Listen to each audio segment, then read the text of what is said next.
How quickly we all forget what we all went through in the last several years. I think that's one of the most amazing pictures I've ever seen. Burning suburban house to the mailbox of the kangaroo hopping for its life. Where else in the world would you see something like that? Let's have a look at this. This is off Ellen DeGeneres.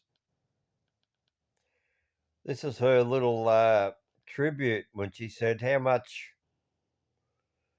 I Well, love Australia. I love Australia so much. I even married an Australian a few years ago. I got to see how incredible Australia is in person. We took our show there, and I fell in love with the country and the people. And right now, Australia needs our help. Australia is on fire, and it's bigger than you think. 12.35 million acres of land have been burnt by bushfires so far. But what we can see is an unfolding ecological disaster. he was the opposition leader when Scott Morrison was in Hawaii having a bloody holiday. He now is our Prime Minister. Anthony Albanese, we call him Albo, right? That's his preferred nickname. He'd rather be called Albo. Albo, how you going, mate? Yeah, good day, mate. Yeah, that's Albo. Fires aren't just in one location, they're raging everywhere across the country. Haunting images, flames, plumes of smoke, and firefighters desperately battling walls of fire. Weather conditions deteriorated once again going into the weekend along the southeastern coast of Australia. 250,000 people were asked to evacuate. There was so much smoke and fire. Pain and anguish in what used to be a sanctuary. I didn't think we were going to be safe. I thought we were going to burn alive. There's also an all-out effort to save Australia's animals. It's estimated nearly 1 billion animals, species found nowhere else in the world, have died. 1 billion species have died. I drive from here to Lithgow and I go up past my house up there at Kurrajong. And I used to go up there and I'd see kangaroos on the side of the road in the people's front yards of Bilpin and up there around through Mount Tomah. And we used to always have to watch out for the kangaroos up and across the road. To this day, now, um,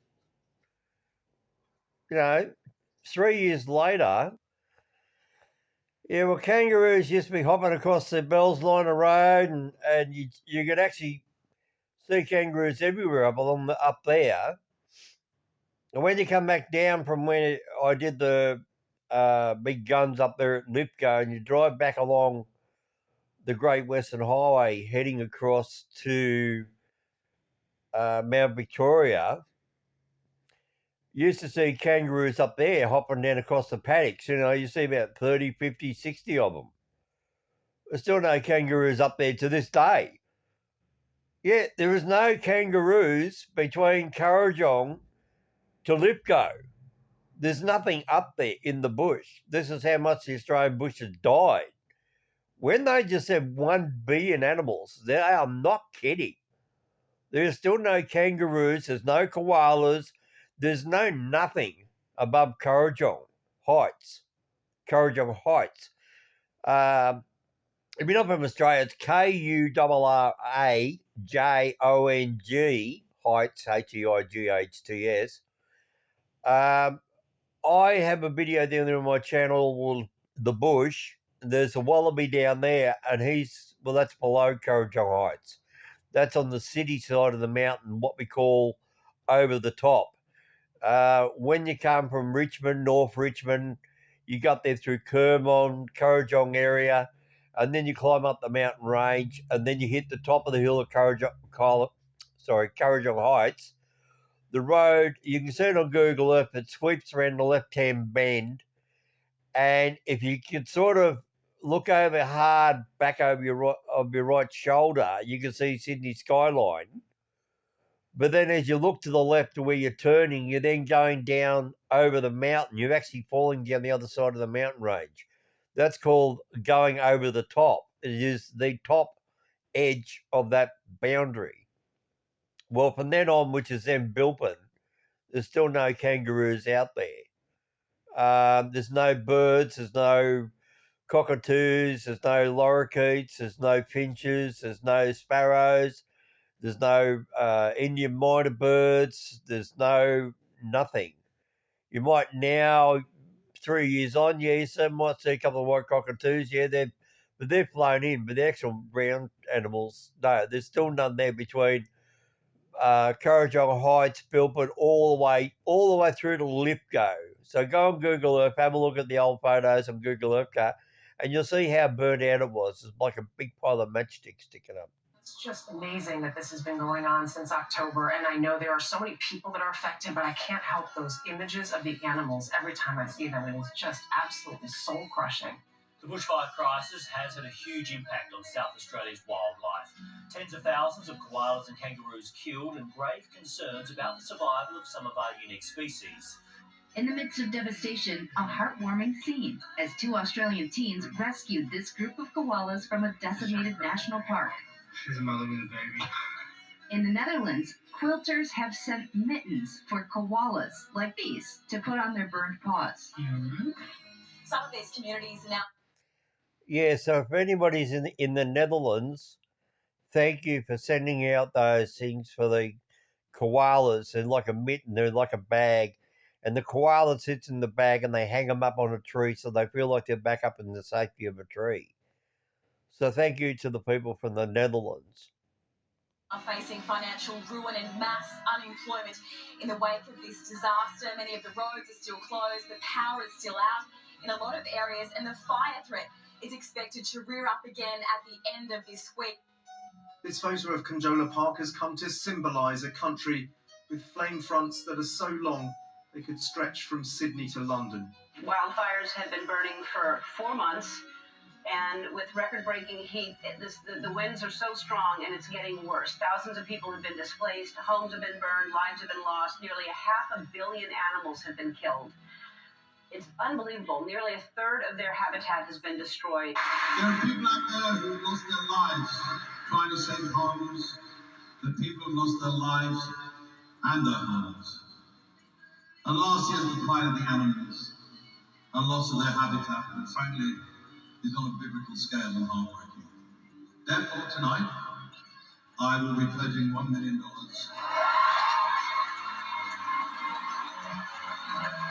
to support the insect relief fund.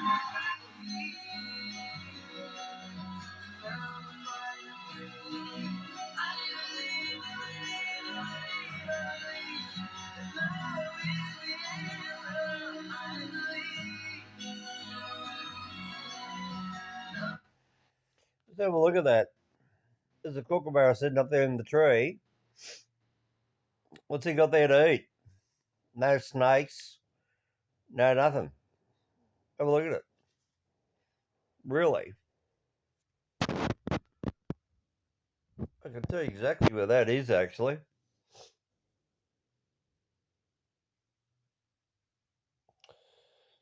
Hey, we'll be sitting in somewhere up in the mountain ranges, like Snowies or New England area of New South Wales. He's out in the country, so it's a dirt road.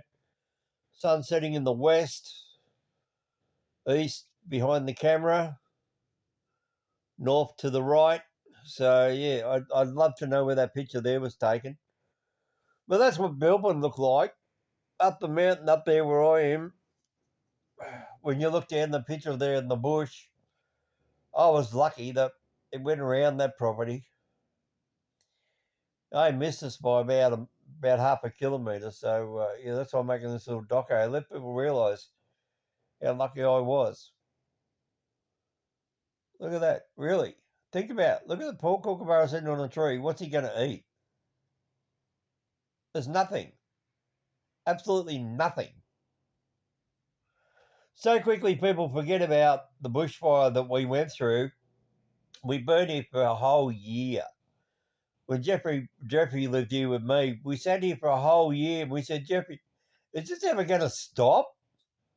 I mean, it started up there in northern New South Wales and Queensland and it burnt all the way down through here. down through Sydney, Western Sydney, and out. It didn't go out to the outback because there's nothing out there to burn. It's sand way out the outback, and in other areas where it was crops, well, they were green because of you know, it's a big belt. You got to look at an Australian map, and you see there's a big mountain range, and the big mountain range runs down. It's called the Blue Mountains, and it runs all the way down from Queensland, all the way. It's about 300 miles inland. I'm going to say miles inland, and it goes right down in Victoria, then swings down around towards South Australia, and then the bushfires cut across Victoria, and then burn across over to an island. Can you believe it? A bloody island, a Kangaroo Island. I mean, you know, it's just you just had to see it to believe it. A bushfire jumped across the ocean, you know, sort of thing. It's crazy. And then we had a bit there on Maruya there, down that Victorian town there the other day. A pair of American guys were talking about, oh yeah, what a lovely, pretty place it is. And they're watching the ocean and these people sitting there, and they forget that 3 years ago, those people were swimming out into other people's boats to save themselves because their houses were being burnt down on the beachfront. The houses right on the sandy beachfront were on fire, and these people were swimming out to boats, and they've already rebuilt the town. Anyway, that's down there in Victoria. That was on that two American guys. Anyway, let's get back to it.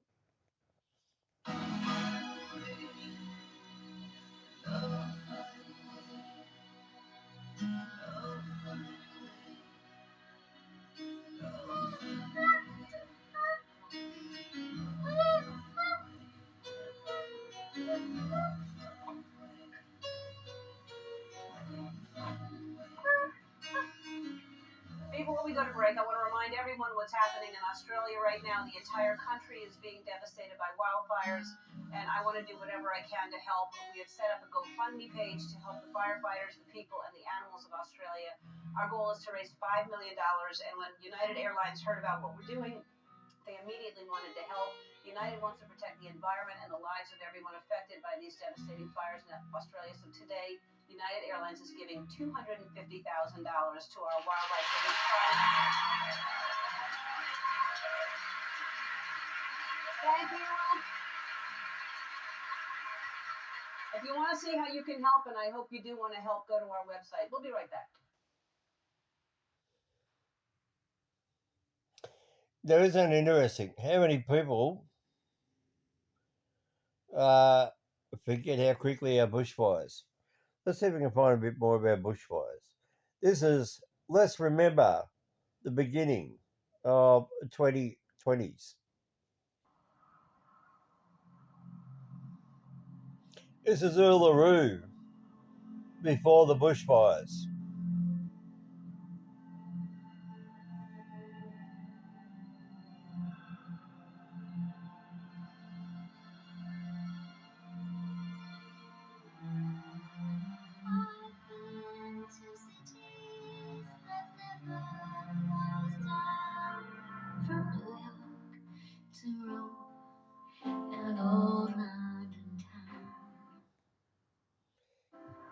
Come on, who was she? Anybody got any idea?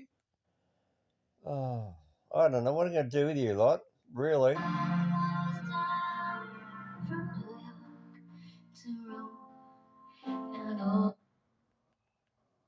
Who's that lady? Well, I done a story there the other day. It's called Neighbours. 37 years of TV production is now finished in Australia. Finished the other day. It's going to be aired over there in London. It's Kylie Minogue. You bloody sausages. That sweet little 16-year-old kid you've seen so long ago in Neighbours. Yes, it's Kylie now, all grown up.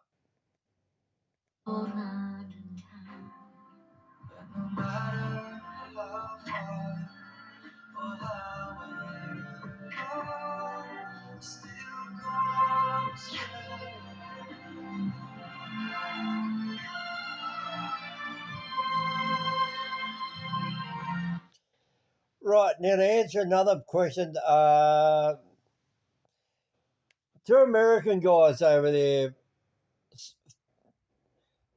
What's his name? Phil's and or something. There's a looks dark skinned guy.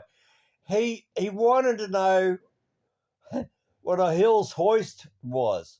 That's a Hills hoist. It's a clothesline made by Hills. Hills. I know. I got a head cold. Hoist. Hoist. Hoist it up.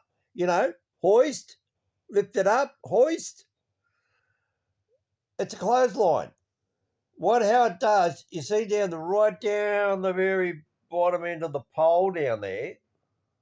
Can you see a little handle? You crank the handle and the pole goes up. See it right dead center of the screen, that little horizontal bar. Yeah, that's the handle. So what you do, you wind it down and you got four triangles and you hang up all your washing and then you turn the handle and it lifts it up higher so your clothes don't drag on the ground. And in many of the Australian bushfires, you see the properties burnt down, the houses are gone, and the Hurls hoist is still standing because it's all steel and wire. And it's usually the only thing that's ever left there standing in a burnt out property in the Australian outback. There's over millions of these things were built and sold. I got one out there in my backyard here. I'll show you what a Hills hoist is. Yeah, so to answer that American question, what is a Hills hoist? It's a clothesline that goes up and down on a spiral inside a pipe with four triangles with rows of wires to hang up all your washing. Americans don't have that. They use dryers or hang up a rope. See, we got smart. We made four triangles. Triangles are the most strongest shape there is.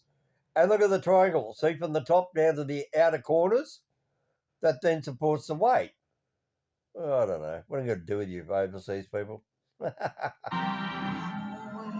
true. I love being free. Before I can read it, sun and the sea.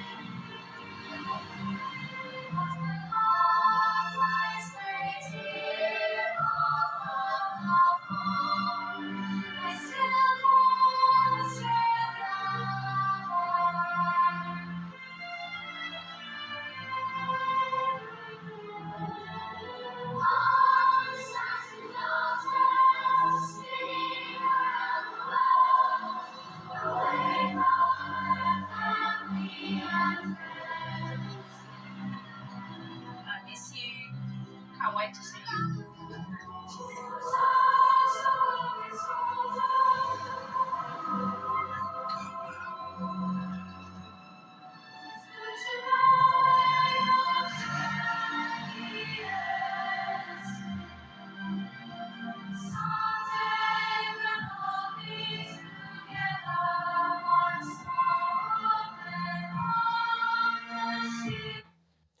You work out where that is?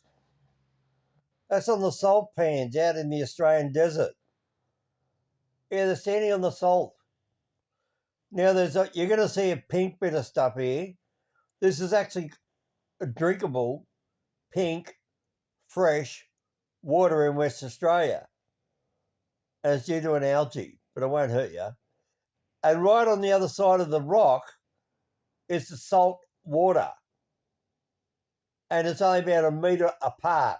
A salt water, and then you see the pink, yes, pink water, which is fresh water, which is only about a metre or so away, with a lining of rocks. You'll see it there shortly. Keep your eye out for it. There you go. Look, it's pink. It's algae, but you can drink it.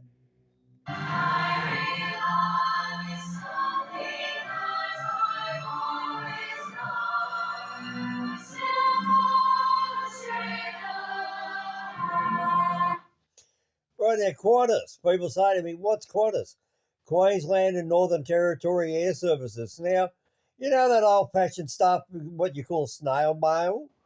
Well, my dear people, snail mail, you write a letter home to your mother and you put it in an envelope and put a stamp on it. Well, that's how Queenslanders used to move their mail around when they sent their mail from Brisbane up there to North Queensland, out to a town called Longreach. And this is the actual shed at Longreach. And this is where Qantas, yes, all those big Boeing 747s, all the 737 or whatever, all those big Qantas flying kangaroos you see around the world, they all started from Long Reach. Longreach,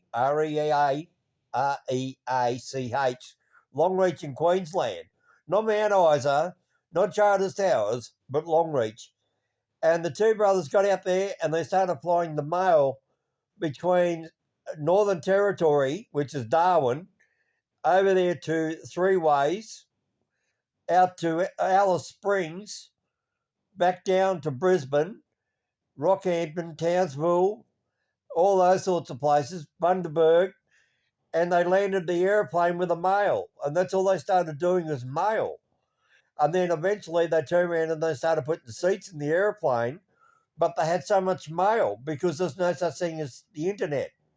So if it wasn't for the snail mail, you would not have Queensland Airline Services of Australia, which now goes all around the world. So the flying kangaroo was invented due to snail mail. Yes, that good old fashioned put Queen Elizabeth's stamp on the envelope. Yes, so even the Queen of England had something to do with the beginning of Qantas.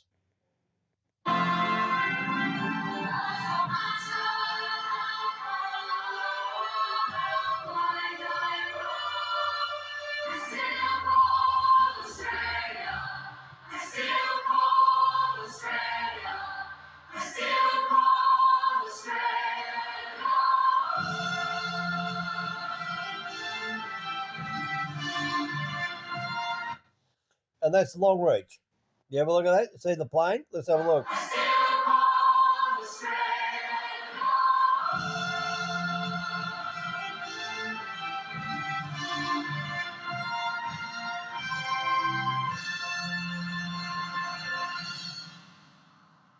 Now, did you get all the different symbols? Let's have a look again. So many times Qantas has changed their logo from the flying kangaroo. Let's have a look.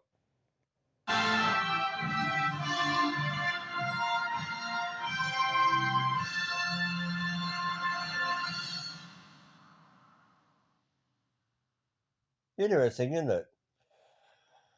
Oh my God, what am I going to do with you, hominoid? I don't know. How are you? Oh, listen, let's have a look at one of my favourite blokes. Hang on, I'll just find him for you. Can you see it now? Look, it's actually pink, and that's all the singers standing along the rock wall. I think that's over in Western Australia. I'll tell you the two American guys I'm trying to think of. I'm going to stick this ad in. I think, yeah, I found the two guys here. It's called The Commodity. Well, I don't know if anybody's ever heard of it. Now check this out. Now, if you don't get the joke, these two kids are dressed up as tradies, right? Look, they got their overalls on. He's obviously a white Caucasian kid. He's obviously, I'd say he'd be Maori, right? He's a Kiwi, right? He's not Aboriginal. His hair's wrong. He's got Maori sort of hair. Look, it takes an Aussie to know Maori between an Aboriginal and a Kiwi, right? So if I'm wrong, I'm wrong. But I'm pretty sure he's not Aboriginal because Aboriginals in Australia don't have any like that at that age. That's more Maori, right? Maori are the black people of New Zealand that originated from further north. Maoris aren't the original native people of New Zealand. A lot of people think they are. They're not. They actually immigrated up there through top of Papua New Guinea and come down up through there. They come down there in their boats. It's like the Australian Aboriginals. People think that they come from here. No, the Australian Aboriginals are actually related to the American Negroes. Bet you didn't know that, did you? Yeah, because when Australia was adjoined onto Africa before the great split up of the islands up there, the north of Australia, there was a land bridge, and they walked from Africa and they walked across through the Philippines, down there through Papua New Guinea, and come down through northern Queensland and come down into Australia, and then they worked their way right down. And what people also don't realise that Sydney used to be where Tasmania is. So actually, Sydney, the continent, Australia, the continent, is actually drifting northward. Yes, northward. Australia is going north towards Papua New Guinea. Now, if you get on the old maps and you have a look at the distance between the tips of Australia and Papua New Guinea, you see Australia is getting closer. And now it's only a 2 kilometre boat ride between Australia and the America coastline. That's right. The Australian and the American borders, and now it's only a 2 kilometre ride up there across, up above near Papua New Guinea, right up the top there on the Solomon Islands. See how dumb Mr. Hominoid is. Let's have a look. What's this ad? Let's have a laugh. You ready? Let's have a bit of a laugh. Boys,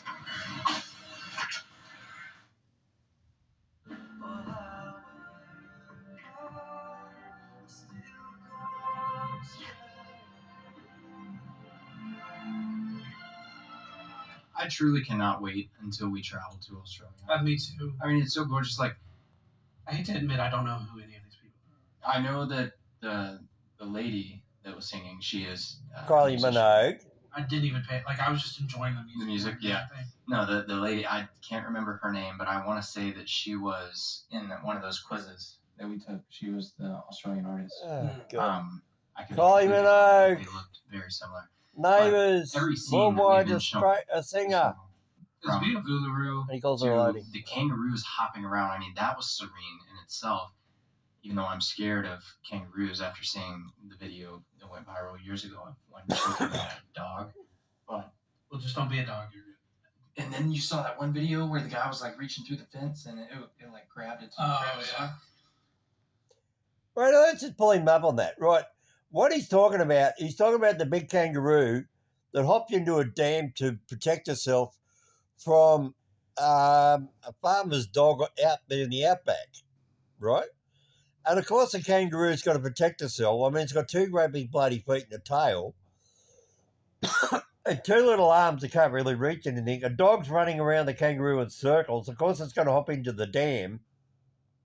And the dog persistently keeps attacking the kangaroo, so the dog gets into the water, and therefore then the kangaroo tries to drown the dog because it's got the height, and the two paws can grab the dog and try to drown it. And then the other one he's talking about is it's actually a big kangaroo grabs a big guy. Now, it's not even in Australia. This is some guy over in Texas, believe it or not. It's a guy in Texas has got this great big Australian kangaroo over there, and he's got a big red bull kangaroo, which can grow as tall as 8 feet tall. But the thing's not attacking him, it's playing with him. Because the kangaroo's a tame kangaroo. It's a big red bull. It's like you having a tame elephant. Well, of course it's going to put its trunk around you. That's all this big kangaroo was doing. But being typical human American Texan, he just stood outside the bars and the kangaroo tried to give him a hug and he just resisted it. Well, if you want to do that, don't keep Australian wildlife as pets in America. Why do you think they're hopping around in the USA? Some people are letting them go now. It's the same as what? Those great big bloody snakes you got down there in Florida that they brought back as pets, and the bloody lizards that they brought back as pets, and they thought, you know, and yet here these two are. They see a goanna in Australia, and they call it a South American reptile. It's not. It's a goanna. It's a total different lizard altogether. Total different species. Anyway, let's just watch them. Miles and I can't think of their name. I'll rewind it. Hang on. Let's have a look.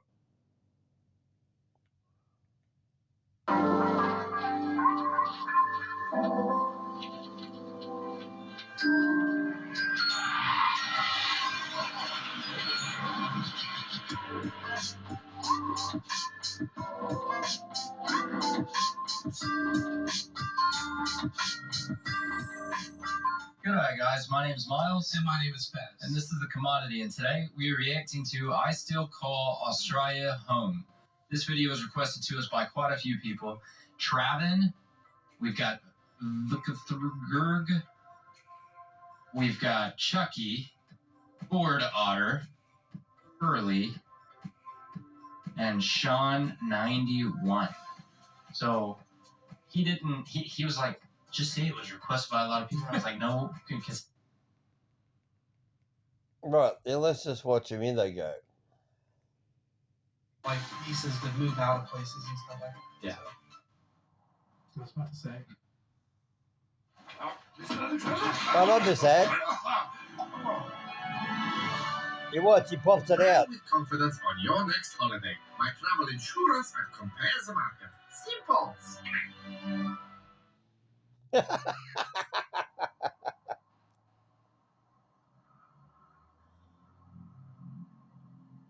That's I want it. Uluru? Yeah. Right?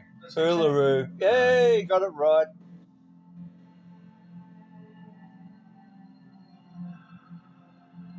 And just so you know, it is not an offence to call an Aboriginal woman a gin. Gin. Gin. It's a gin. Aboriginal, right? A gin. That's what they call it. The old gin down the road, right? That's what you can legally say it. You're not saying nigger. Yeah, I'll say it, nigger. Well, we can say nigger over here in Australia, and you can jump up and down all you like over there in America, but we actually got a fish over here called a nigger. Yeah, it's a brim, B-R-E-A-M, brim. It's got black stripes. Go and look it up in the book. It's called a nigger. So before you wacko Americans start going off your nut about the word nigger here in Australia, sorry, no, we're not talking about people. We're talking about a fish. That's why Australians laugh so much at Americans, because Americans don't understand our culture. Because we've got so many different things that are the same as what you got, and then again we've got so many things that are different that you don't have. I mean, really, what would New York City or Chicago or Mexico or Albuquerque do? 10,000 kangaroos come hopping down the main road.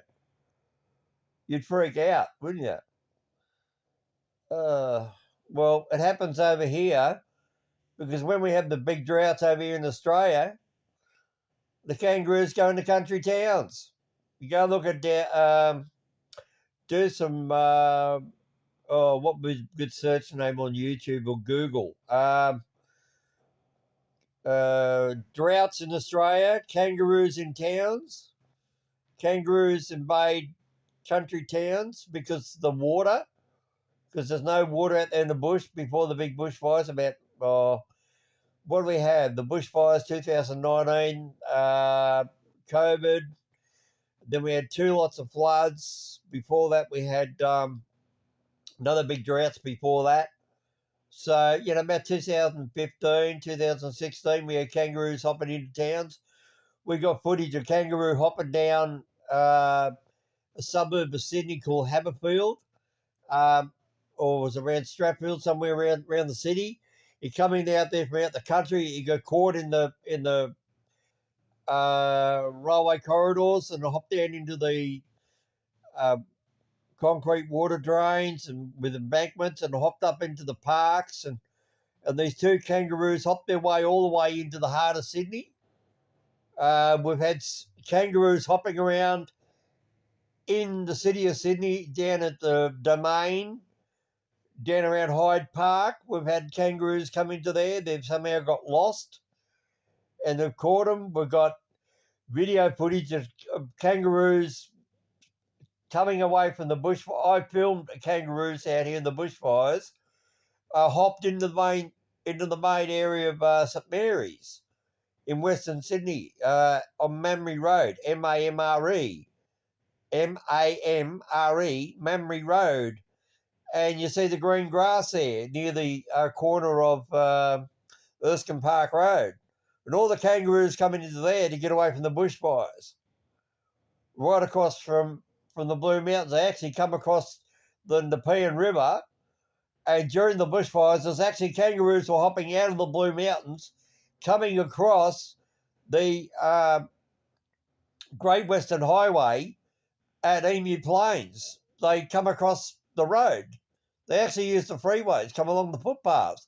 They knew not to go on the roads. All the kangaroos come across the footpaths across there at Emu Plains, and they come over into Penrith, and then they went out in the green fields on the eastern side of the Nepean River to get away from the bushfires up there in the Blue Mountains during the fire.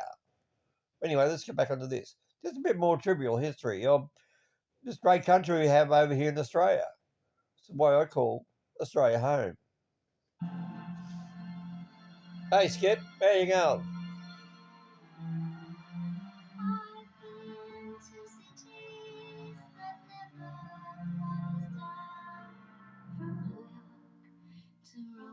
Kylie Minogue.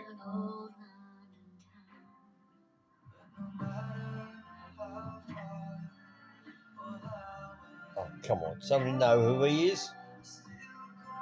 Leave me a comment. He's singing in America.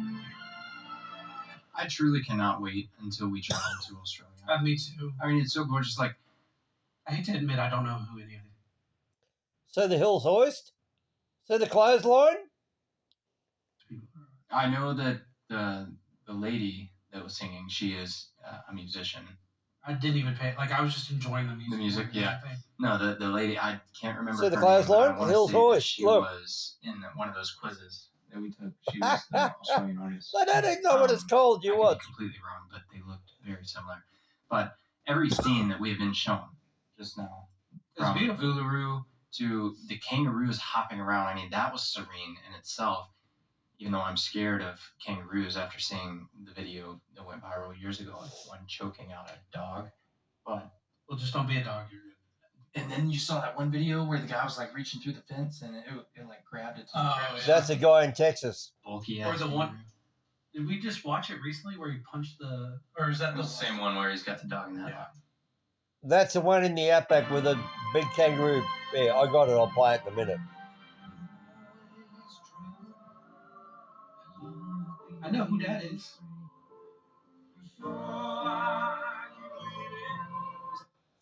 You know where he actually lives? He lives at Byron Bay. He actually lives down the road from Paul Hogan. Now, if you don't know what Paul Hogan is, you remember Crocodile Dundee? And he says, oh, that's a knife. No, this is a knife. And he pulls out his knife. Yeah. Well, that's where he lives, Byron Bay.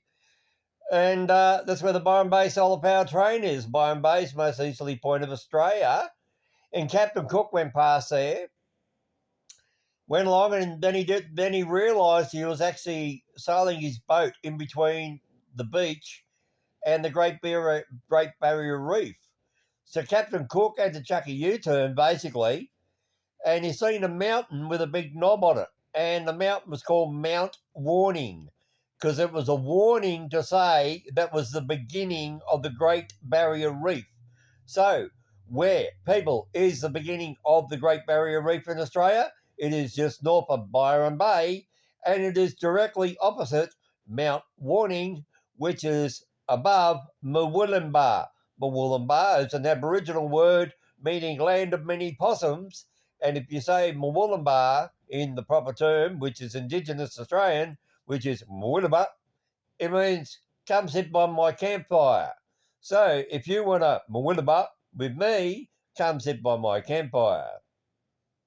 And if you don't know what a wagga is, a W-A-G-G-A, or wagga wagga, W-A-G-G-A, W-A-G-G-A, wagga means crow, and it's a town southwest of Canberra, our Australian National Capital Territory, and it means crow. And Wagga Wagga means land of many crows. So Ian I. Rocker, he learned that off me on my YouTube channel about a year ago. And you go and watch Ian I. Rocker, and he'll say, yeah, Wagga Wagga and Murwillumbah and Murwillumbah. So Murwillumbah, which is now being ripped up railway lines for Rail Trail Australia, and they're now destroying the infrastructure of New South Wales Railways. Thank you, Liberal Government of Australia, but this is not a political channel. But thank you, Liberals in New South Wales, for destroying New South Wales railways, ripping up all the train tracks and putting in push bike tracks because they think people are going to travel 800 kilometres, ride down an old railway, disused railway line, been ripped up and paved with a bit of tar, going through red-bellied black snakes and brown death adders and brown snakes and redback spiders and death adders and mosquitoes and just wasted $30 million from Mooloolaba to Stoker sighting. But anyway, let's continue. I know too much. I'm getting too old. The greatest show on earth. That is gorgeous. Sorry, I stuffed that up. I'll take it back. I'll let you see the water on the rock face. Bulky Or ass the one. figure. Did we just watch it recently where he punched the? Or is that The same one where he's got the dog in that one. Yeah, that's a dog being attacked by a kangaroo. There's a Hills hoist. I know who that is. Come on, what's his name? Leave me a comment. What's his name? That is gorgeous. But you don't have that in America.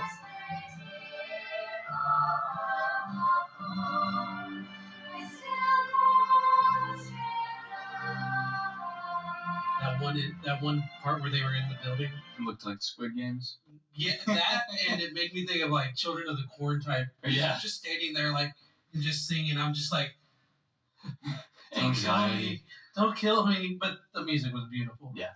That's a coolabah tree, if you didn't know. Aww.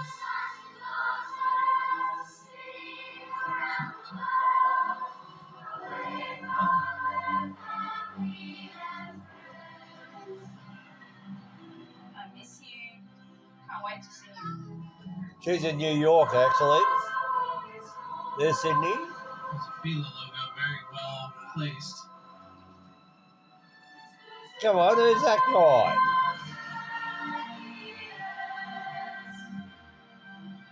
So, Now, anyway, where's that little bit? Who's this? Do you know where he's standing? Let's have a look.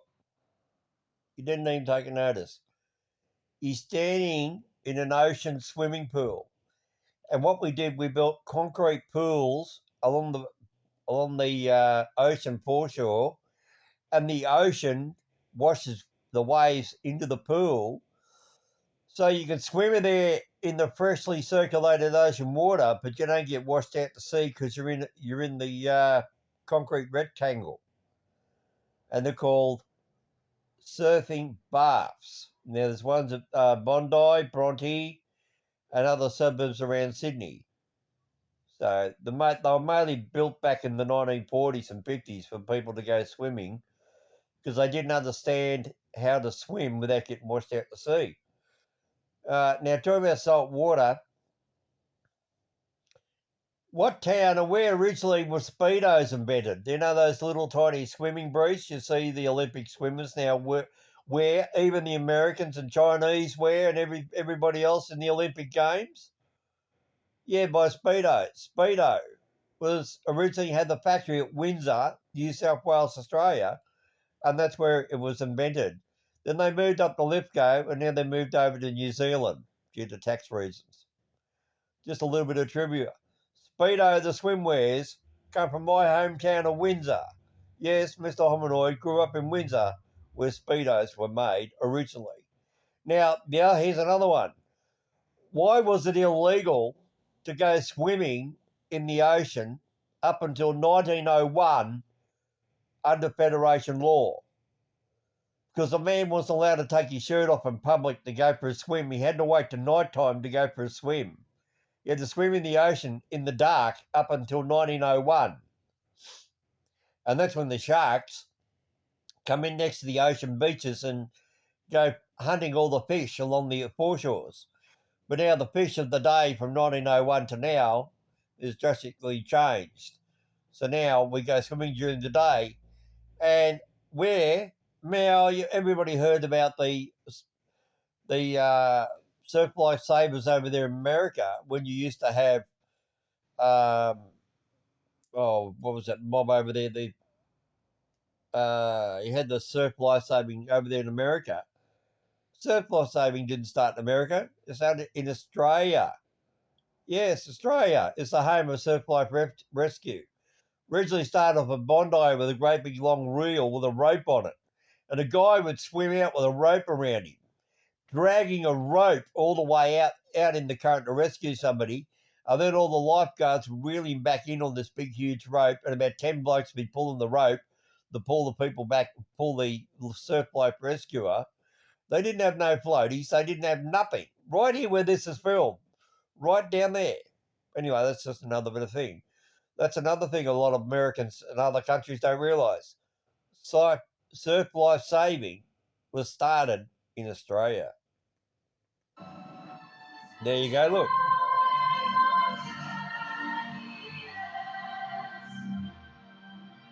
How's that? So beautiful. That's the salt pans out in the desert.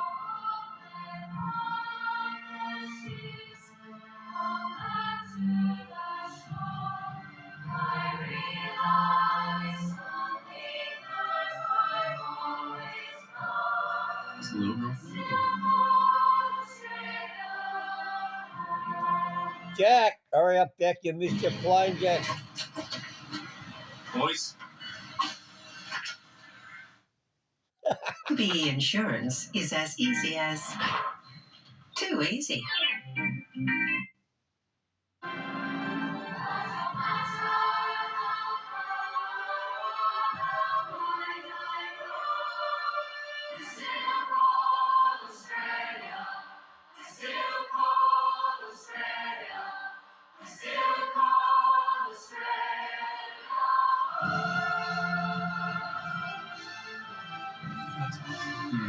I got it to your mind. Together. That was probably like I would imagine like all of their videos through time. That was awesome. That was fantastic. Yeah, no, that was a beautiful video. If you guys I'm so easy to yeah, if you guys look back at our older videos, not only will you see that I was fat, but you'll see that in quite a few of them, Fez cries. Yeah, I'm pretty easy to push over. I think there was only like one. Actual fact, if you look back at their older videos, the guy on the right, he actually had a great big huge beard. Now that they both had huge beards, great big thick hair, and you couldn't really even see their faces, and they're both overweight. So yes, guys, you have improved yourself. Anyway, oh, pardon me, coughing. Oh, look, Miss Ominoid is not a very well puppy, I tell you, at the moment. Yeah, so anyway, that goes out to the commodity. There you go, 51,000 views. Yeah, good luck to them. I don't care about views. I don't care if I get 5 views or I get 5,000 views. I don't care. I'm just me doing my own little thing. Oh, God, what do we got? What is Anzac Day? Does anybody know what that is? All right, let's tell you what Anzac Day is.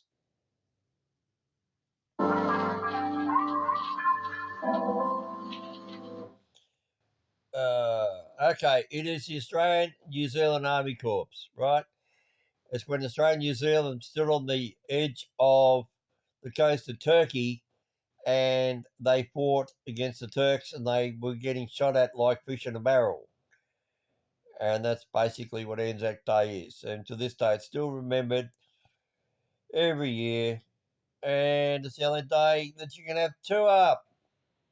Right? I mean, look at this guy. The commodity, what to do, not to do in Australia, racism in Australia. Oh, that's an interesting one. Deep rooted. Yes. By the way, America, you need to get something straight in your head. Since the arrival of white settlers. Australia's shame, mate. Look at that. Kevin Rudd, the Australian former Prime Minister, Kevin Rudd 2007. He was the only Australian Prime Minister ever say sorry to the Indigenous people of Australia. He was the only one, a Labor Prime Minister, Labor, had the audacity, at least had the decency, not the audacity, to say sorry to the way how the Aboriginals were treated back here, back in our early convict days. Look at them. Now, what does that remind you of, America? Isn't that how you used to treat your black Americans from Africa? Well, where do you think our Aboriginals come from? They come from Africa. I mean, look, That's all he had on him. Look, they put a little bit of rag around his pee-pee, around his willy. Look, they have a chain around his belly and a bigger rag to cover up his penis, right? Because the white man didn't want to see it. The Australian Aboriginals used to walk around totally naked, uncircumcised, obviously, because they're, they're Ella natural, like oysters, Kilpatrick, or oysters anyway. It's just a joke, I'm trying to be funny. Anyway, so the white man was embarrassed. So you can take a look here. So look, they put a, what's that? Looks, yeah, they're trying to put a rag over him. Where is it? Where's my finger on the camera? So look, they put a bit of rag, they put a rag around it, a rag. Really look at the picture. Look, he's got no shorts on. You can see the bare legs. So look, you see the bare legs down the side there. How the white man treated the Australian Aboriginals is absolutely disgusting. And this is, I've told this to people, they don't believe. I actually married a full black Aboriginal once. She passed away. Best love of my life. Anyway, yeah, and I'm a white Caucasian. A lot of people don't realise this. Mr. Hominoid originally, it's my family clan is off the Isle of Man. There's two clans either side of the river. And we were the sons of the water because we were the fishermen for a king in the Isle of Man, sons of the water. And we said, well, our clan's different from their clan, and there was a thing, so they got one tea in their water, and we got two teas in our water. So that's where my family ancestry will come from, sons of the water. But anyway, they migrated out here within the first fleet, along there with another group called the Pottsers. Now, Potts is a guy with Potts Point at King's Cross. Well, that's my father's mother's maiden name, Dorothy Potts. And he was down there under Governor Macquarie as a surveyor. And he surveyed Potts Hill at Lidcombe in Sydney, inner west. And then he travelled up to along the coastline of Australia, up there to Murwillumbah, again in the video, and right next to where Captain Cook looked across over at Hastings Point, you can see Mount Warning, getting right back to that very same area where the Great Barrier Reef starts at Byron Bay. There is a town called Pottsville, Pottsville, Pottsville. Go and look it up on the map. That Pottsville is related to me, Mr. Hominoid. That is my great grandfather on my father's mother's side. Pottsville, northern New South Wales, is related to me, Mr. Hominoid, same as Potts Point at the famous King's Cross, Garden Island, Woolloomooloo, Elizabeth Bay. Oh, why do they call that Elizabeth Bay? You think it has something to do with one of the monarchies? Queen Elizabeth? Oh, there you go. Anyway, Rushcutter's Bay. Anybody have an idea? Who was Rushcutter? That's another bit of trivia for you to work out about Australian history if you really want to do it. Go look up and see why Rushcutter's Bay was called Rushcutter's Bay. Anyway, and that's just around the corner there from Bondi. Anyway, let's watch the video. In the early 19th century, they were massacred in the thousands or forcibly assimilated into white society. Placed in convents or foster families, Indigenous children were taught to behave like good little white children. Governments have used assimilation policies to try and create a single, uniform white society for decades. Many Indigenous people today have pale skin as a result, but whatever their color, they remain second-class citizens. We got no family, we got no house, we're sleeping in the long grass. Yeah, that's right. People come into Australia thinking that it's a lucky country, but we're living as First Nation people, we're living as third world country here in our own land. As the conservative right wing has risen to power in Australia, other minorities have felt increasingly marginalised. Immigration policies have been tightened. Australians of African and Asian heritage, or those who are Muslim, are worried. They're unsettled by increasing anti-immigrant sentiment in certain sectors of society. Many times I've been told to go back to my country. and I laugh because I said, "Oh, this is my country. I was born here." The far right has gained traction in Australia in recent years. New xenophobic parties openly express their hatred of foreigners. China looks like China because it's full of Chinese people. You know, what will Australia look like when there's no white people left? You know, it won't look like Australia. The Muslim community is also a target of the radical right.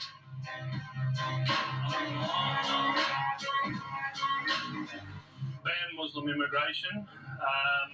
Me personally, I'd identify them. On March 15, 2019, an Australian white supremacist murdered 51 Muslims at a mosque in Christchurch, New Zealand. 49 others were seriously injured. Australia's minorities live in fear. They're especially critical of the country's justice system. It's notoriously repressive, with young people and children in particular.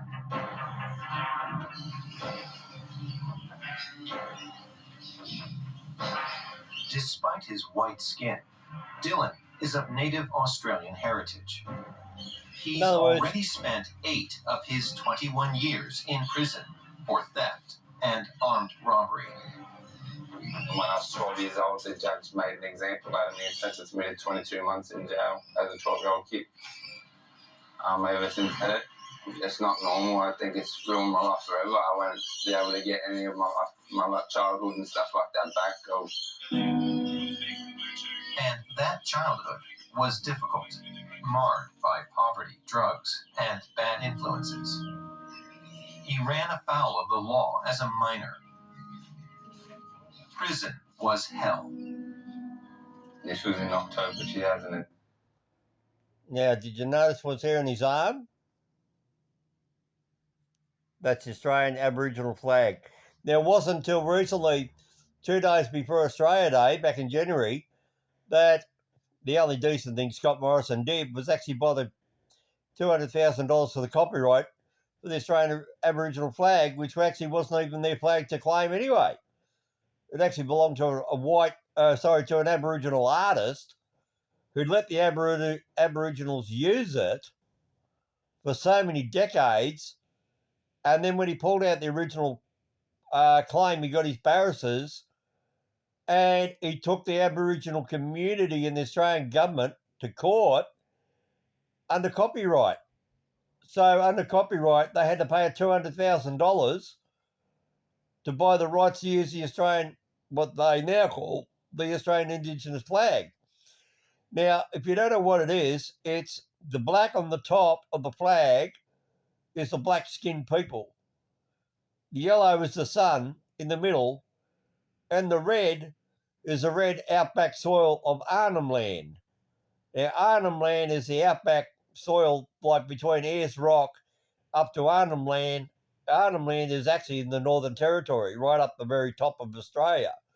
So it's a red desert soil on the flag that's at the bottom of the flag.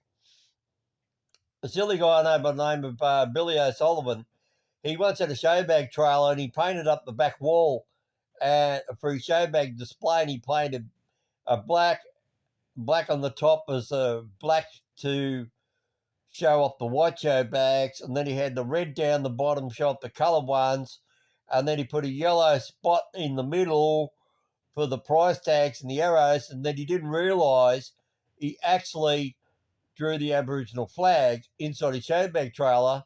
He pulled up at a country show, opened up the doors, and all the Aboriginals said, "Oh, look, Mummy, it's an Aboriginal showbag trailer. Everything's here for free." So he had to quickly shut his showbag trailer, and that's the showbag trailer I built. I got a photo of it there one day, and hopefully if I will try and get it up there, I'll actually show you where we actually put that Aboriginal flag up as a backdrop for a display board for a showbag trailer. But that's just another bit of history of my life. Billy Magic. He's still alive. He's in his 70s now. But he travelled the showgrounds, what we call carnival, what you call in America carnival. We call them showgrounds. And he used to sell sample bags that have Mars bar, Frito frogs. Oh, by the way, when that guy said Frito frogs, he can't even read. It's Fredo, Fredo, not Frito. How do you get free out of FRE? Free is FREE. Anyway, that's just another bit I thought I'd catch up on. That was earlier on in the video. 10, I would have been about 12 years old. And this was the thing that most heartbreaking about this is the person that assaulted me was another Indigenous male officer. We exchanged words. He tried saying I spat on him, and he picks me up by the shorts and takes me into the room and slams me down on my shoulder onto the mattress. And that was one of the first times I really, just felt no good. It was scary. And then here I was 16, restraint chair for about 2.5, 3 hours. Because I spat on prison officers before, being manhandled from bigger people than me. I couldn't fight back. I couldn't push them off me. So that's one of the only ways that I could really get back at them, make them angry, make them feel the way I'm feeling while they're doing that sort of stuff to me. I'm just being treated like an animal. 16 years old. Have a look at this. This footage was published in 2016 by an independent commission of inquiry. It cast Dylan as the symbol of a lost, written-off youth. I definitely think there is a race issue, and most violence does go to Indigenous people here. There really was nothing about rehabilitating to try and make us young people better people. It was more about trying to break us and trying to punish us for what we've done. One of the guards was made the subject of a criminal investigation, but to date, none have been convicted. Other minorities also suffer discrimination in Australia. Nationalist, xenophobic groups agitate against Muslims first and foremost. Fraser Anning is the country's most controversial politician. In the wake of the Christchurch attack, his comments trigger a wave of outrage. This video goes viral. These sort of things happen when people are getting attacked in their own.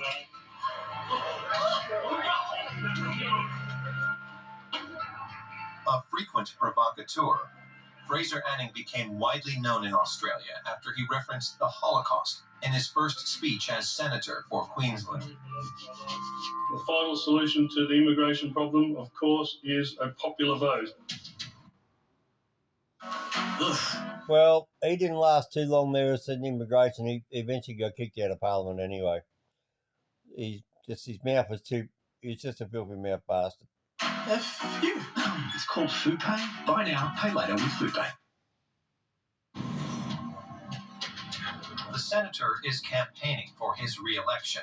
He has always denied referencing the Nazi regime in his speeches. The final solution was taken out of context. In the 9 years leading up to that, 22 other politicians in our parliament had used the same two words in speeches that they made, and no one got upset about it. They'll put labels on you like neo-Nazi, white supremacist, racist, all those things. They're all lies, I can tell you now. I mean, I fight hard for the Jewish community, particularly the Israelis. It's election day, and the senator has come to support his candidate in a district just outside Brisbane. Disappointed by the other far-right political parties, Fraser Anning founded his own nationalist movement. Today, he hopes to win a few more seats in Parliament, and he has an unambiguous program to drastically reduce immigration and to permanently ban Muslims from entering the country. There hasn't been a country on this planet that's embraced the Muslims and had them come in here that is not now a failed state or a Muslim nation. I don't believe that Australian people want to become a minority in their own country, and I'm speaking up about it. And for that, I'm being called a racist. So, and I'm happy to be called a racist. If that's what they want to call me, that's fine. What's the solution to that? Ban Muslim immigration. Me personally, I'd identify them because they're killing us in the street. Like we do with any other criminals who are trying to kill you, you want to know where they're going to be. Otherwise, we're just going to lose more good Australians. I don't think we need to. Proposals rooted in hatred and fake news. Only 4 people in Australia have ever been killed in attacks by Islamist terrorists. But Anning's program finds resonance. Yeah. Nice to meet you, Jess. Yep. First and foremost, immigration policy, and secondly, tied into that. Why is he wearing a California t-shirt? He's over here in Australia. America, what have you done to our, you know? Is Australia first, and it needs to be. Yes, Australia can help the rest of the world, but we need to solve. Australia, but what you doing wearing a California t-shirt, you bloody dickhead? Why don't you wear an Australian t-shirt, you goose? Their own problems first. So Fraser Anning puts Australia and Australians first. Good on you, mate. Really bright. The election results come in a few days later. Unfortunately for Fraser Anning, none of his candidates are elected, and he even loses his own seat in the Senate to his former, more moderate party. Nevertheless, see, I told you he didn't get re-elected. Oh, hominoid ain't stupid, you know. Xenophobic political parties have proliferated and consolidated voter support in recent years. Right, let's have a look. What's that building there? Anybody have an idea? I'll tell you where it is. It's in the heart of Sydney. Yeah, it's part of Parliament House. In order to understand this trend, we have set up a meeting with one of the foremost observers of Australian politics. Tim Sopamasong is a professor at the University of Sydney. He also served as the country's Race Discrimination Commissioner. The problem of racism in Australia has historical roots. It goes all the way back to the history of colonisation of the Australian continent by the British. I remember that Australia, when it became a political nation in 1901, this was a place that was defined by ideas of white racial integrity. Now, what did I say a little while ago about 1901? You weren't allowed to go swimming on a public beach until 1901, the beginning of Federation. Where was the Federation signed? Tenterfield. It was started off in Tenterfield in 1901 when Mr. Hominoid's got the Tenterfield Railway Museum, and just up the road, which has got the Wollongara Queensland Railway Station restaurant there, which I started up back in 1995, which is the border between New South Wales and Queensland, where General MacArthur come over here and said this is going to be the line we're going to draw here to beat the Japanese in 1941. 1942, General MacArthur stood at Wollongara Railway Station. And this is all due back from the 1901, because in 1901, you had to pay a passport fee of £2 to go to the border from New South to Queensland every time. Advent of a multicultural society in Australia dates back only to the 1970s. It has been a successful society when it comes to multiculturalism and mass immigration, but there are still remnants of old attitudes about race, and unfortunately we're seeing more and more political actors becoming emboldened to vent racist ideas in public in a way that we haven't seen for some time. In an irony of history, Right, anyway, enough of this bloke. Now I'm going to show you somebody very special.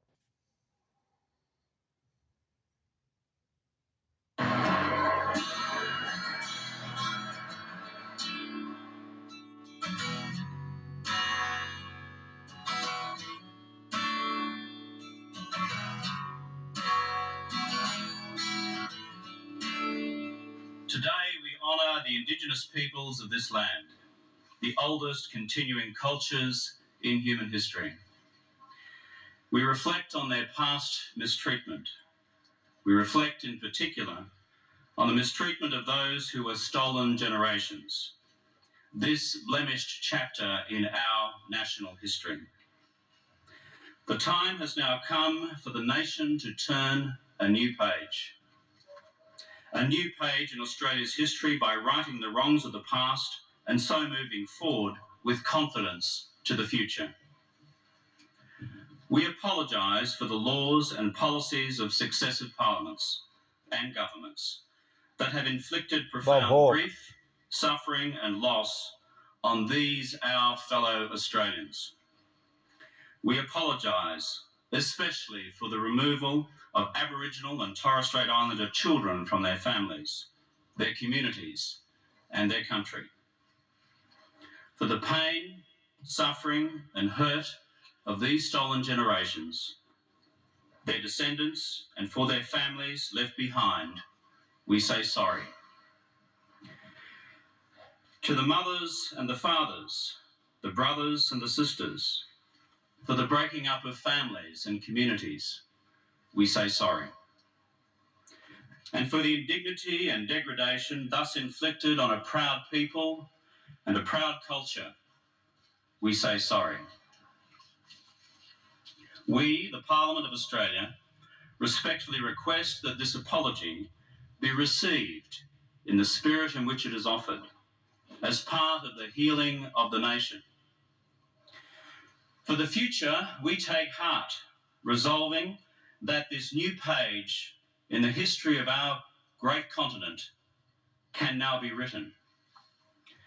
We today take this first step by acknowledging the past and laying claim to a future that embraces all Australians. To the stolen generations, I say the following. As Prime Minister of Australia, I am sorry.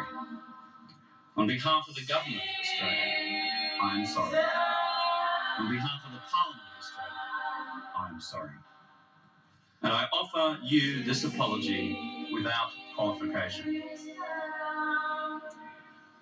We apologise for the hurt, the pain and suffering we, the Parliament, have caused you by the laws that previous Parliaments have enacted. We apologise for the indignity, the degradation and the humiliation these laws embody. We offer this apology to the mothers, the fathers, the brothers, the sisters, the families and the communities whose lives were ripped apart by the actions of successive governments under successive parliaments. So let us turn this page together. Indigenous and non-Indigenous Australians, government and opposition, Commonwealth and state, and write this new chapter in our nation's story together.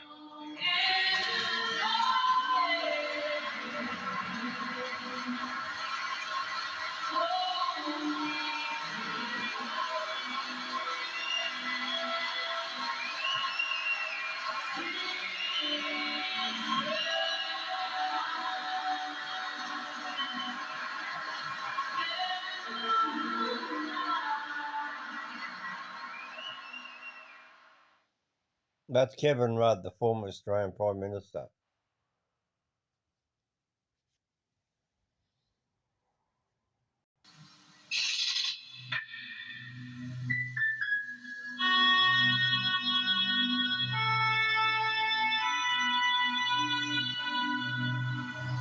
We wish to dedicate this video to those of the stolen generations who had the courage to come forward and tell the inquiry their stories. We also want to dedicate it to the mothers who couldn't come before us and speak of their loss.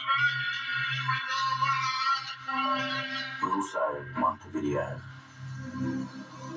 to make the report as broadly accessible as possible to all Australians so that they may know this aspect of our tragic history.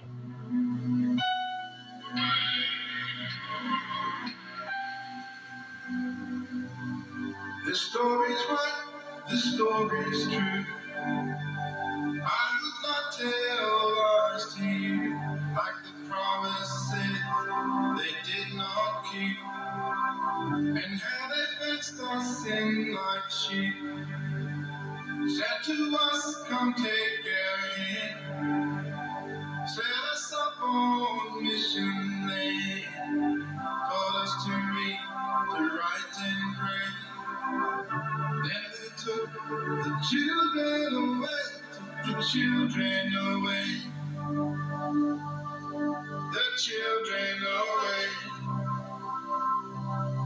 Snatch from them all this grace, and this is for the best of them away. As one woman said graphically, I'm a rotten mother.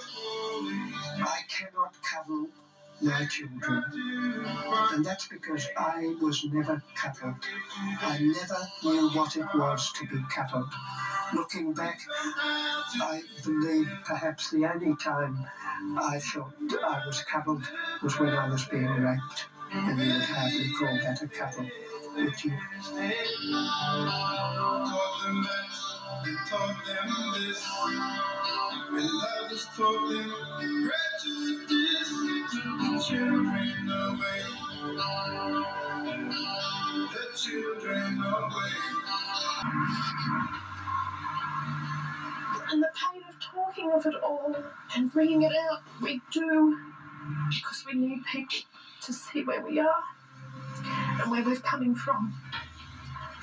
I was taken away from my land. I never forget that because of they stole my human rights and they stole my. Well, I'm probably going to get a breach for copyright, but anyway, I'm going to end up here with it. You want to go down and watch all this stuff, you can see it. It is heart-moving, it is heartbreaking. I'm disgusted. As I said, my family come over here under Governor Macquarie and Governor Phillip, bringing them home, separation of the Australians. Bringing them home, separation of our Aboriginal and Torres Strait Islander children from their families, taken into the white society, trying to be made white. And now the white man is learning, he's learning now from the Aboriginals how to save the environment here in Australia. The white man, the so-called smart, pommy English bastards that come over here, pardon my French, that said, oh, we're going to teach you, black fella. Yes, I'm white. I'll show you in a second if you've never seen me. They thought they were so great. They brought over lantana, which is now a pest here in Australia. They brought out foxes over here from England, which is now a pest here in Australia, and has killed many dozen species of native wildlife due to the pommies bringing out foxes alone, let alone cats. And now we have feral cats in Australia. And yes, you're legally allowed to go out and shoot a feral cat out in the bush. Anywhere you time you see a feral cat, you've got every single right to go shoot a feral cat. As long as you hit it one hit and it's dead. Anyway, thank you, England. You stuffed up a great nation that was originally unspoilt, unpolluted back in 1777. And now we have all the problems. We have oils and crisis and coal exports, mining, uranium, polluted rivers in some areas. We've had now we've got power shortages. This is our crazy government over here at the moment, this Liberal government. They're closing down the coal fire stations. Now, coal is made out of, what's coal made from, people? It's made from millions of years of being compressed rainforest, and it comes into coal, doesn't it? Then they burn it. Well, isn't that a rainforest wood? Isn't the Australian bushfires wood burning? It's still just wood. Oh, God. So now they cut down our coal fire stations to say save the planet. And what are they doing now? They're exporting more coal to China, more coal to bloody India, more coal to everywhere else around the world, and they're pumping it out. And yet we can't have our own coal fire stations to have enough electricity and to keep the price down cheap enough for our own pensioners to have an electric heater on in their house. There's one pensioner who was on the news there tonight. He was sitting there saying, oh, he only has the TV on and he has 7 blankets on his bed because he can't afford to turn on one heater in Australia. Oh my God, this is Australia, the land of opportunity and the lucky country. And we've got Australians that can't even turn on a heater in the middle of winter. And he's a 70-year-old retired worker who's worked all his life in Australia to build a great country, and then we can't even afford to have electricity to run a heater. Oh, God, what have we got to? were closing down the coal power stations before they built these so-called solar cell areas where they generate electricity from the sun and and before they have the technologies on the batteries, and before they have then they don't want nuclear, and yet we're exporting uranium from the Northern Territory in West Australia. I don't know. The world's gone to shit. It really has. So that's the name of this video. Let's call it Australia's Pride, Australia's Sorrow, and Australia's Insanity. I don't know. I'm just glad my time's nearly up. I'm an old man. Yes, I'm not well. But anyway, for me, Mr. Hominoid, God bless you, God love you. Anyway, that's long enough there for that one. I'm probably gonna get what do they call it? Thing out for it. Yeah, you can watch me on doing this. I'm finishing off. Let's go out on a little happy note. Let's see if we can find something here, a bit of Australian. What's that? What's a funny song here we can do? Hello. So you believe it? It's 1 o'clock in the morning over here. Some bastard's texting me. I don't look good naked anymore. Snake or Willy Bam? What the hell is this? Want to have a look?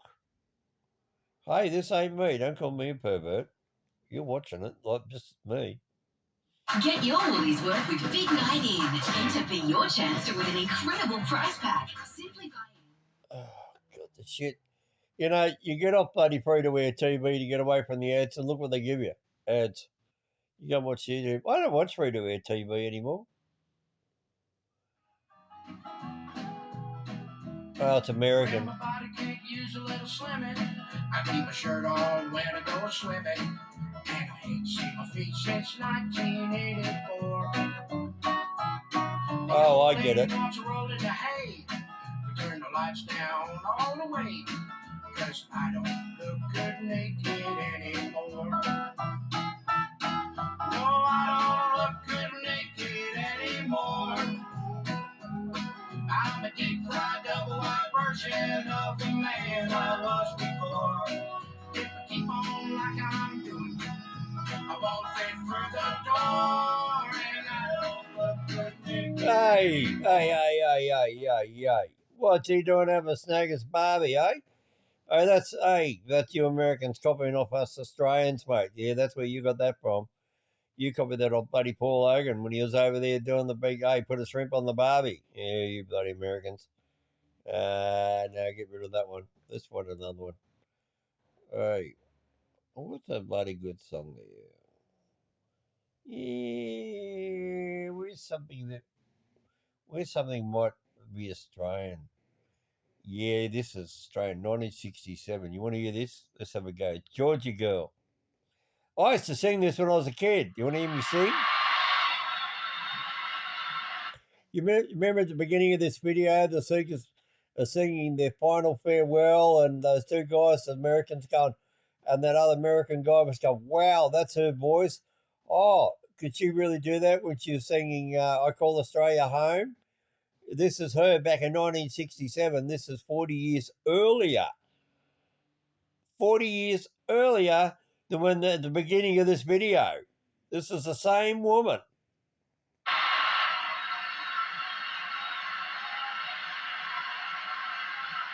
And of course, the same guys. Look, it's the same instruments.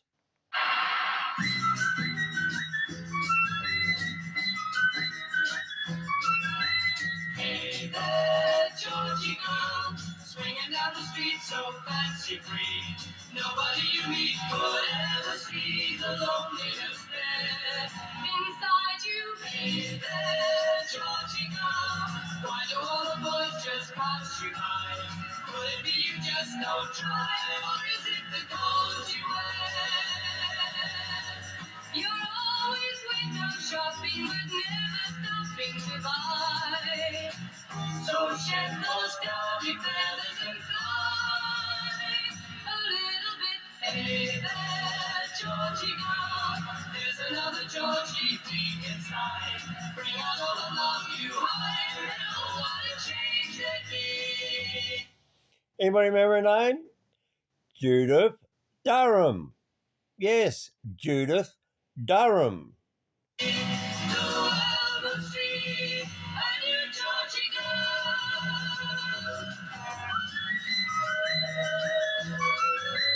Yeah, that's people. Have a look at it. 1967, the Melbourne Music Bowl.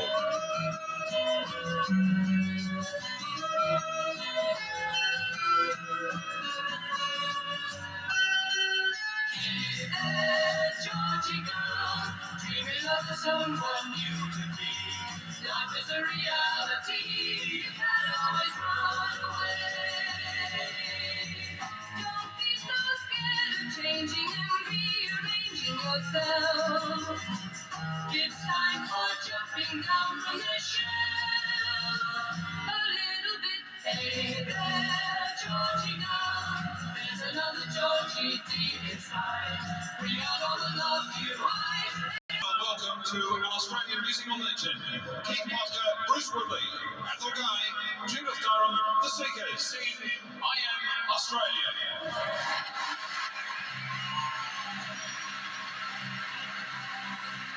The same girl, 40 years later. I come from the dreamtime, from the dusty red soil plains. I am the ancient heart, the keeper of the flame. I stood upon the rocky shore, I watched the tall ships come. For 40,000 years I've been the most Australian.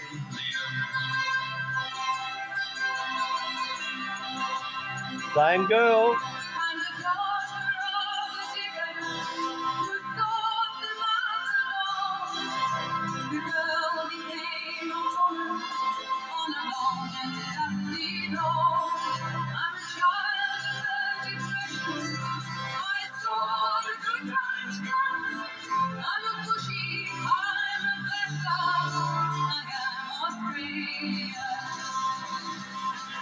We are one, but we are ready.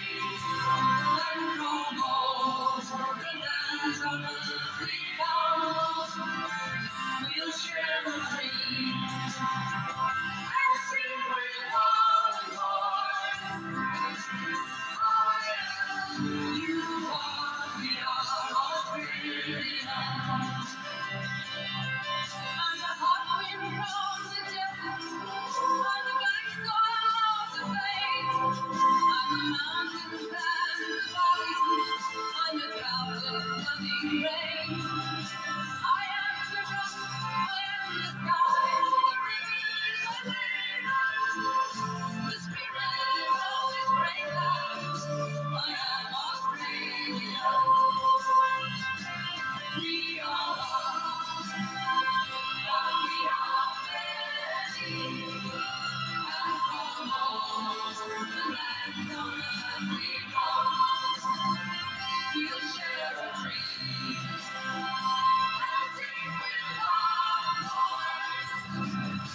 I am, you are, we are Australian. We are one, but we are many, and from all the lands on earth we come.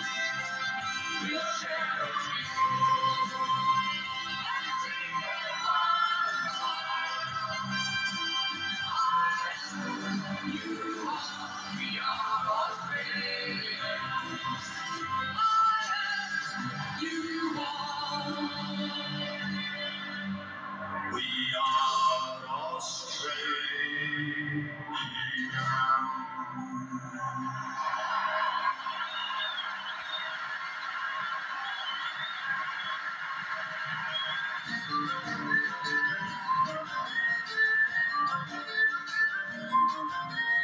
Hey there, Georgie girl, swinging down the street so fancy-free. Nobody you meet could ever see all in the sand. Inside you, hey there, Georgie girl, why do all the boys just pass you by?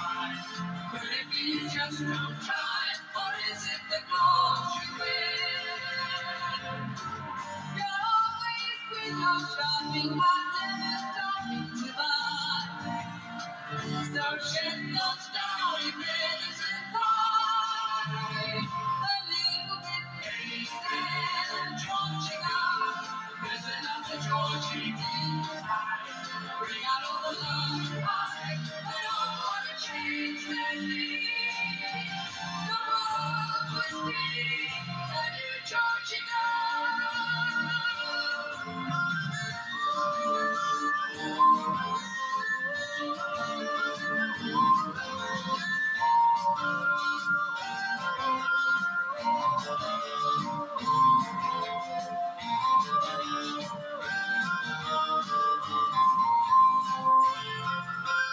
Dreaming, Georgie girl, dreaming of the someone you could be. Life is a reality, you can't always run away. Don't be so scared of changing and rearranging yourself. You can really hold the voice, can't you? I mean, that's 40 years ago. You just in the beginning when she was younger, when she first started singing there with the same three guys, with the same three instruments. So look, you can clearly see them. There they are there, look. Unbelievable that they went for so many years and so many Americans have never ever heard about them and overseas people, and yet when they travel around the world, they all wanted to come see them.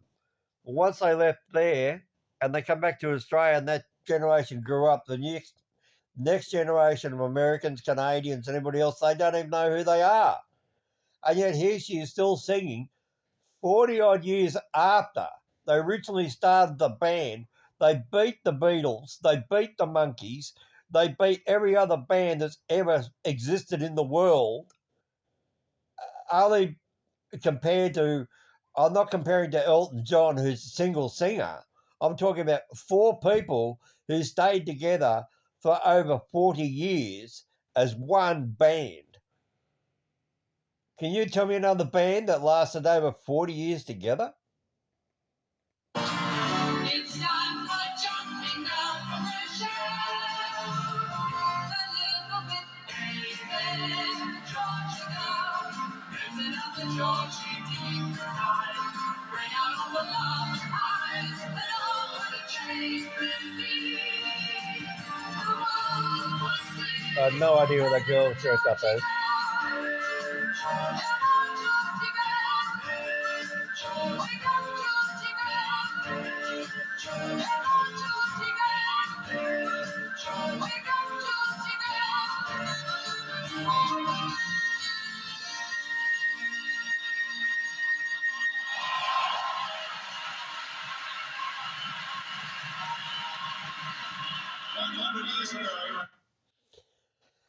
Anyway, I'll give you one last song and then I'm pissing off. I'm going to sleep and saying good night to you all.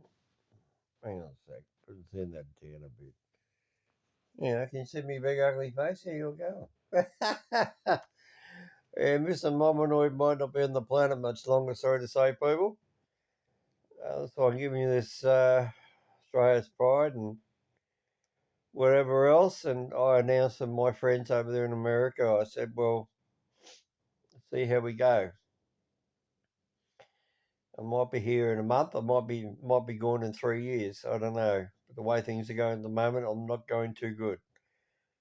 But no, I'm not doing it as clickbait. I'm not doing it. I'm just letting people know. If Mr. Hominoid ceased to exist all of a sudden, you're going to know why. I got a friend who wants to say something to you. Where did I just put him? Well, here he is. Who knows Starsky? Who knows Operator Starsky out of the Ukraine war? Okay. Have a listen to this. I've already queued it up, so it shouldn't be a problem. Here we go. Have a look. My mate Starsky. Starsky's schedule is as such that he gets enough sleep to actually function. But if we're good, for sure. Yeah, sure. If that's the case, would it be all right if I grab the super chats real quick? Let's go. Yeah, of course. All right. Thank you so much. We've got one from Mary Maddie for $10 American, says, thank you for keeping us informed. Thank you. Mr. Hominid for Australian $5 says, Starsky, say good day, Mr. Hominoid and Australia. And 20 more Bushmasters coming. Mr. H has Starsky Fan Club Army Music. HM is brother in Sydney. Love to hear from him. Thank you so much. Cool. Thank you so much. Good day, Mr. Hominoid. Yeah, big supporter of the channel now, Mr. Hominoid. Definitely family values here going on. We've got a lot of new family on the channel recently, and love to see y'all here. This has been great stuff.